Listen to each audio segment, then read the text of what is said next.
ان کا کچھ مال چوری ہوا ہمارے ہاں، گھڑیاں وڑیاں، تو پوچھا انہوں نے آپ سے ان کے بارے میں؟ ایک تو یہ ہمیں بتا میں دیجیے گا۔ میں اس میں تھوڑا اضافہ کر دوں کہ انہوں نے آپ کو کوئی گھڑی شڑی دی ہے، یہ کہہ دیا ہے کہ یار تسی تو بیچ ہی دیں ہو۔ نہیں، میرا دیکھیں سوال ابھی رہ گیا۔ جی اچھا، ایک یہ تو ایک لائٹر اتنے نوٹ بڑے پہ سوال کے بعد ابھی بھی سوال رہ گیا جی وہ یہ ہے کہ کہا آپ کے بارے میں، پی ٹی آئی کے سوشل میڈیا نے یہ کہا کہ آپ سعودی عرب سے صرف دلاسا لے کے آئے ہیں اور انہوں نے آپ کو کچھ نہیں دیا، اور آپ کے مطلب کہ میڈیا نے بھی کوئی شیئر ایسی بات نہیں کی، کوئی بہت بڑی اچیومنٹ کر کے آئے ہوں۔ اور دوسرا یہ ہے کہ چائنا آپ جا رہے ہیں، اور چائنا کا بہت بڑا ڈیٹ ہے ہمارے اوپر، آئی پی پیز کا بھی، اور دوسرا یہ ہے کہ ہمارے پاس کوئی پروجیکٹ ہی نہیں ہے جو ہم ان کو جا کے شوکیس کر سکیں جس کے عوض وہ ہمیں زر مبادلہ دے سکیں، اور ڈالر کا انفلو ہمارا جو ہے وہ مسلسل روپے کو نیچے لے جاتا جا رہا ہے۔ کیا اسٹریٹجی ہے آپ کے پاس؟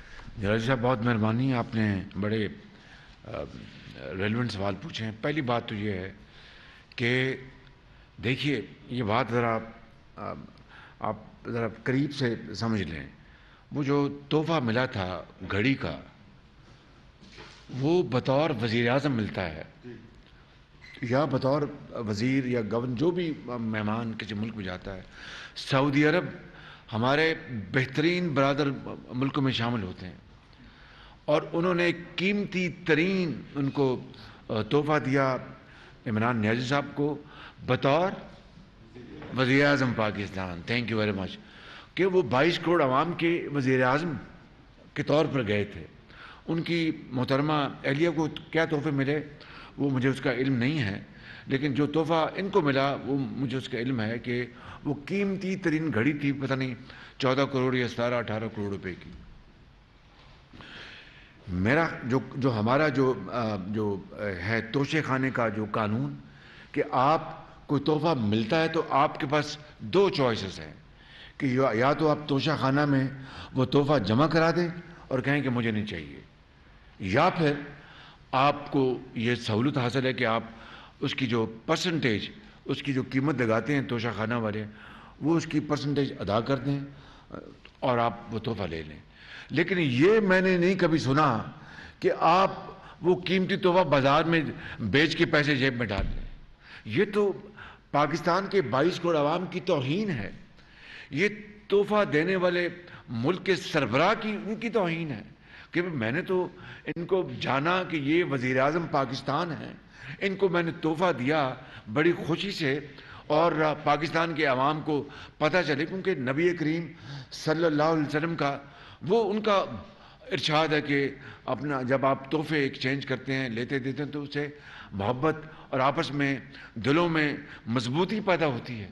تو آپ وہ تحفہ دلوں میں محبت پیدا کرنے کے لیے وہ دیں، اور آپ اس کو اپنے اس محبت کو بازار میں جا کے بیچ آئیں، اور پیسے اس کے عوض پیسے ملیں آپ جیب میں ڈال لیں۔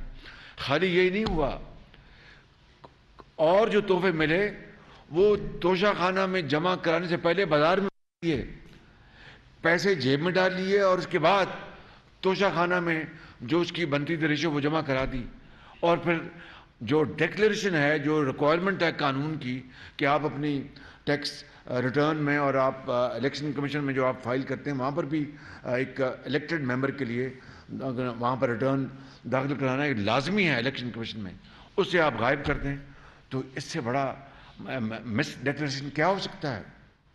کہ آپ کو پیسے جیب میں ڈال لیے، بعد میں توشہ خانہ میں اس کا حصہ جمع کرایا، جو آپ نے پیسے جیب میں ڈالے وہ آپ نے ریٹرن میں الیکشن کمیشن کو بتایا نہیں، اور پھر آپ کہتے ہیں کہ اپنا یہ سب چور ڈاکو ہیں۔ یار خدا کا نام مانے، یعنی اس بات کو اگر اب آپ نے دفن نہ کیا تو پھر آپ کی آج آپ ضرور آپ کے ساتھ ایک کلٹ ہے، لوگ آپ کے ساتھ ہوں گے۔ دیکھیے بات سچی کرنی چاہیے، ہٹلر کے ساتھ بھی بڑی دنیا تھی، اور ہٹلر نے آپ نے تو کیا کچھ نہیں، آپ نے تو ملک کو برباد کر دیا، اکانومی کو برباد کر دیا۔ آپ نے 50 لاکھ گھروں کے بجائے ایک اینٹ نہیں لگائی، 1 کروڑ نوکری دینے کے بجائے آپ نے ایک گھر نہیں دیا، بلکہ آپ نے بنی گالا جو غیر قانونی گھر تھا اس کو آپ نے منظور کروا لیا، اور غریبوں کے گھر مسمار کر دیے۔ ہٹلر نے, آپ تاریخ اٹھا کے دیکھنے, میں اس کی تعریف میں بات نہیں کر رہا, ہٹلر نے جرمنی کی جو انڈسٹری تھی اور معیشت کی اس کو بدل کے رکھ دیا تھا. He had taken it to a different level, جس کو آپ کہتے ہیں کہ جو جرمنی کے جو موٹر ویز ہیں, آٹوبان کہتے ہیں سڑک کو, جو جرمن زبان میں لفظ ہے, اور آٹوبان, تو اس نے دنیا کی بہترین سڑکیں بنائیں, دنیا کی بہترین گاڑیاں بنائیں, انڈسٹری بنائی, اور اپنا وار کی مشینیں بنائیں. اس نے تو ایک کام کر کے دکھایا تھا ہٹلر نے, اور پھر خود ہی اپنے ہاتھ سے سب کچھ تباہ کر دیا, اس لیے کہ وہ ایک فیشسٹ تھا. وہ دن رات قوم کو اپنا غلط باتیں بتاتا تھا اور ابھارتا تھا اور تباہی کی طرف لے گیا. تو اس نے تو کام کر کے دکھایا تھا. آپ کے جو جھولی میں تو غریب عوام کی خدمت کو ایک بھی کوئی بات جو آپ بات کر سکیں. لہٰذا آپ نے ان 4 سالوں میں چونکہ کام کیا, ان جلسوں میں, ان دھرنوں میں, ان ریلیز میں آپ اپنی کارکردگی بتانے سے قاصر ہیں. چور ڈاکو, اب وہ آپ دن رات جو کہتے رہے, آج وہ جو آپ کی جو وہ ہے وہ مسمار ہو چکی بات آپ کی. خود آپ سب سے بڑے خائن نکلے ہیں, خود آپ سب سے بڑے, آپ نے اس ملک کے ساتھ آپ نے دھوکہ کیا, فراڈ کیا آپ نے, اور جو ہمارے دوست ممالک کے جو جذبات ان کو مجروح کیا, ان کو بتایا کہ بھئی ہم تو اپنا آپ کی جو تحفے ہیں وہ گھڑیاں وہ بھی بیچ دیتے ہیں. اور پھر آپ نے اپنا چین کے بارے میں کہا کہ جو منصوبے ملے وہاں پر کرپشن ہوئی, فلاں ہوا. یعنی آپ نے اپنے برادر ملکوں کے تحفوں کو بیچ دیا اور جیب میں پیسے ڈال لیے, اور پھر ڈکلیئر نہیں کیا. اور ان ممالک کو جنہوں نے اربوں روپے کی سرمایہ کاری کی, ان کے بارے میں آپ نے جو جا کے فورنسک آڈٹ کروائے اور اپنے ساتھیوں اور واریوں کے ذریعے آپ نے الزامات لگائے. یہ کہاں کی قومی خدمت ہے, یہ کہاں کی سیاست ہے, یہ کہاں پر پاکستان کو بنانے کا عزم ہے. یہ تو پاکستان کو برباد اور تباہ کرنے کا ایک آپ نے پورا ایک مسالہ بنایا اور ایک بیانیہ گھڑا. تو میں سمجھتا ہوں کہ ہمیں یقین کر لیں.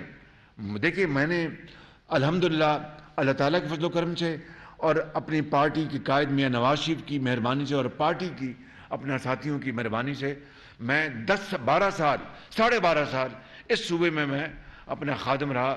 97-99 جب مشرف کا مارشل لا آیا, اور پھر 2008 اور 18 تک 12.5 سال میں نے اس صوبے کی خدمت کی ہے. الحمدللہ بڑی غلطیاں بھی کی ہوں گی, لیکن دوست بس بھی آنیسٹ مسٹیکس.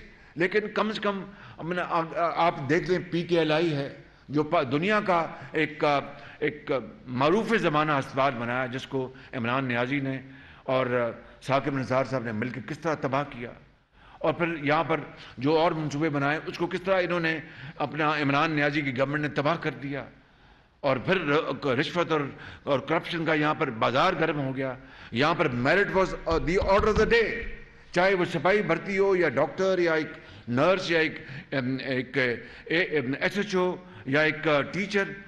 لاکھوں ٹیچر, ڈاکٹرز, نرسیں بھرتی ہوئیں اس صوبے میں میرے ان 12.5 سالوں میں. الحمدللہ 100% آن میرٹ. آپ ایک میرٹ گنوا دیں, ایک میرٹ گنوا دیں. آپ نے کیا کیا؟ آپ نے جناب وہ جو فرا گوگی صاحبہ اور ان کے ذریعے ہیرے جواہرات اپنا لے کے آپ نے میرٹ کی آپ نے دھجیاں اڑا دی. جو صبح آپ کی حکومت میں 4 سال یہاں چلتا رہا, رشوت, ڈپٹی کمشنر, اپنا ایس پی اور سب آپ کا جو ہوتے ہیں یہ اسسٹنٹ کمشنرز اور ڈی پی اوز, میں کس کی بات, پٹواری, تحصیلدار, سب کی بولیاں لگتی تھی یہاں پہ. میں انتہائی اللہ تعالیٰ سے ڈر کے کہتا ہوں, اس سے معافی مانگ کے کہتا ہوں, کسی کی مجال نہیں تھی کہ یہاں پر کوئی اپنا کسی ڈی پی او یا ایس پی یا ایک ذمہ دار یا اس کی اپنا ایک پٹواری کی کوئی بولی لگا جائے. کسی کی مجال نہیں تھی. میرٹ کو کوئی چینج نہیں کر سکتا تھا. تو دیکھیے اس کے پلے کیا ہے, اور ملک کو تباہ کرنے کے لیے کیا کیا الزامات اور کس طرح گھٹیا حرکتیں کر رہا ہے. تو میں یہ کہتا ہوں آپ کو بڑے ادب کے ساتھ, اور کہ دیکھیں یہ قوم 22 کروڑ عوام کو ہم نے اپنا محنت کر کے ان کو کھڑا کرنا ہے, ان کو روزگار ان کے لیے دینا ہے, ان کو دوائیاں دینی ہیں, تعلیم دینی ہے. کہاں ہم بنگلہ دیش, کہاں دوسرے ممالک, اور کہاں ہم اور ہندوستان کا ایک زمانے میں مقابلہ تھا پاکستان کے ساتھ. آج میں بڑے مجھے دکھی دل سے کہنا پڑتا ہوں کہ معاشی میدان میں اب کوئی مقابلہ نہیں ہے.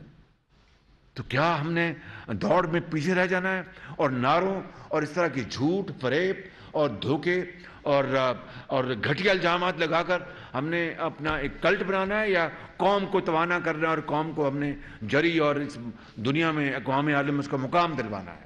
چین کا وزٹ الحمدللہ دیکھیے وہ سعودی عرب کا بہت ہی رہا ہے ایک اپنا مثبت اور حوصلہ افزا دورہ. میں قبل از وقت کوئی بات نہیں کرنا چاہتا. ایسے میں جس طرح عمران نیازی ڈینگے مارتے تھے، میں کوئی اپنا شیخ نہیں بکھیرنا چاہتا. انشاءاللہ موقع آئے گا، آپ دیکھیں گے کہ بڑے بڑے منصوبوں کے اوپر یہاں پر سرمایہ کاری ہوگی. اور چین میں جا رہا ہوں. چین پاکستان کا ایک بہت پائیدار دوست ہے، بہت پائیدار دوست ہے.